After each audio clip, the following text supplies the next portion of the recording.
কবর খোঁড়ার পর যা দেখা গেল তা দেখে সবাই চমকে গেল।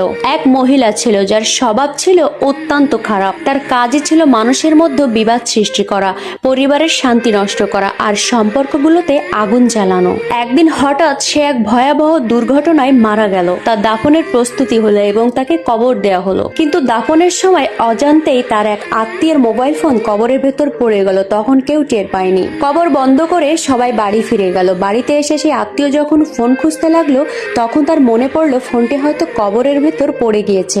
এ কথা ভাবতেই তার বুক কেঁপে উঠলো। সে কয়েকজন লোক নিয়ে কবরস্থানের দিকে ছুটে গেল। কবরের কাছে গিয়ে সে নিজের আরেকটি ফোন দিয়ে হারিয়ে যাওয়া ফোনে কল করলো। ভয় আর কৌতূহল নিয়ে লোকগুলো কবর খুঁড়তে শুরু করলো। যখন অনেকটা মাটি সরিয়ে ভেতরে তাকালো, সেই দৃশ্য দেখে তাদের সকলেরই চোখ বড় বড় হয়ে গেল।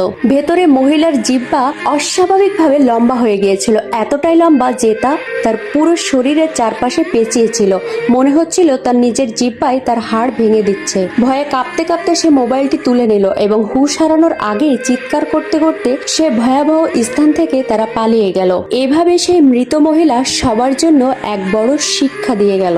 বন্ধুরা, এই গল্পটি যদি আপনাদের কাছে ভালো লেগে থাকে তাহলে আরো নতুন নতুন গল্প পেতে চ্যানেলটি সাবস্ক্রাইব করে রাখবেন।